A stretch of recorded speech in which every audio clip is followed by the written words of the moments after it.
जवाब दियो है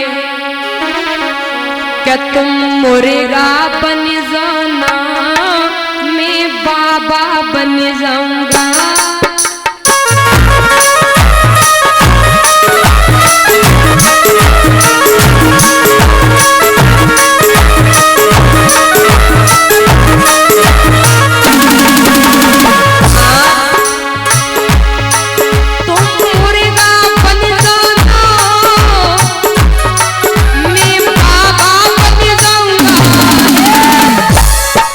तुम द्वारे पे रहना मैं घर घुस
समाये हुए थे।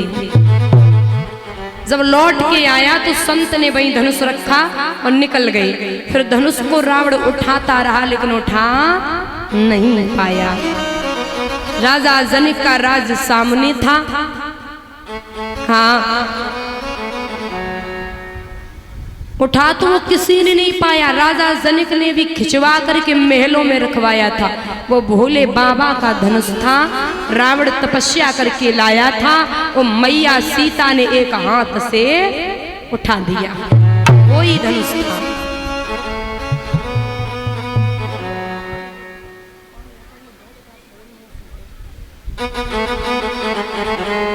देखिए दादा, एक बात बता दूं कि ये जो रावण है ना, ये रावण एक दो बार तपस्या नहीं करी भोलेनाथ की, कई बार तपस्या करी। एक बार दादा ये रावण तपस्या करने के लिए बैठ गया। बाबा प्रसन्न हुए, कहिए क्या चाहिए? तो रावण बोला कि हमें ये बताइए बाबा कि मेरी मृत्यु है ना, मौत, वो किसके हाथ होगी? मेरी मृत्यु किसके हाथ होगी? बाबा बोले दशरथ के राम पैदा होंगे। तब तो राम पैदा भी नहीं हुए थे दादा, देखिए तब इसने पूछा था। बाबा बोले दशरथ के राम पैदा होंगे, उनके हाथ ही आपकी मृत्यु हो जाएगी। रावण ने जवाब दिया कि मैं दशरथ को नहीं छोड़ूंगा। हाँ, मैं अभी जा रहा हूँ। बाबा बोले पागल हो गया, थोड़े बहुत दिनों तक जिंदा रहना चाहता है, रह ले थोड़े बहुत दिन तक। न तुरंत ही अगर तूने मारने की कोशिश की तो दशरथ के रक्त से राम पैदा होंगे और तुरंत ही आप मारे जाओगे, तुरंत ही। थोड़े बहुत दिनों तक जिंदा रह लो, हाँ, न मारे जाओगे। तो रावण डर गया। हाँ, डर गया। रावण डर गया देवियों। फिर दादा ये रावण फिर तपस्या करने को बैठ गया।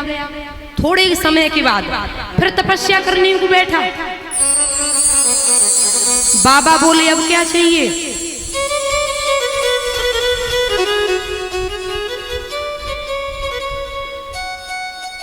बाबा बोले अब क्या चाहिए? जवाब दियो है कि राजा दशरथ पे कोई बेटा न होवे। हाँ, राजा दशरथ के कोई बेटा न होवे, मुझे ये वरदान प्राप्त होवे। भोले बाबा ने जवाब दियो और ऐसी वैसी तपस्या नहीं करता था। जब तक दादा भोलेनाथ सुनते नहीं थे तब तक ये बैठा ही रहता था। हाँ दादा, कहा कि दशरथ के कोई बेटा ना होवे, तो दशरथ के बेटा तो वैसे भी नहीं थे। दिमाग लगाइए, दशरथ के बेटा एक भी नहीं था, वो तो खीर से पैदा हुए। जो अग्नि देवता खीर का पात्र लेकर के प्रकट हुए तो वो तो खीर से पैदा भये। राजा दशरथ पे कोई बेटा नहीं था। ये रावण हमेशा पीछे पड़ा रहा, हमेशा प्रभु राम के। बाबा वर्णन कर रहे हैं राजन परीक्षित, ध्यान रखें जनक ने प्रण किया है कि जो धनुष तोड़ देगा उसी के साथ हम अपनी बिटिया सीता का विवाह कर दूंगा। देश विदेशों में राजा महाराजाओं के लिए पत्र भेजे, हर जगह एक पत्र विश्वामित्र के लिए गया। क्वार की शुक्ल पक्ष एकादशी के दिन, उस समय विश्वामित्र दादा आजमगढ़ में थे। हाँ, क्वार की शुक्ल पक्ष एकादशी के दिन विश्वामित्र आजमगढ़ में थे। पत्र देखा, राम लक्ष्मण को साथ में लिया, चल दिए हैं। आगे बढ़े तो एक पत्थर का शिला पड़ा था। जानते हो वो पत्थर का शिला गौतम ऋषि की नार अहिल्या, जो इंद्र के साथ कलंकित थी। क्योंकि एक बार चंद्रमा इंद्र से बोला कि गौतम ऋषि की नार अहिल्या बहुत सुंदर है, हमें छल करना है। आप एक काम करिए,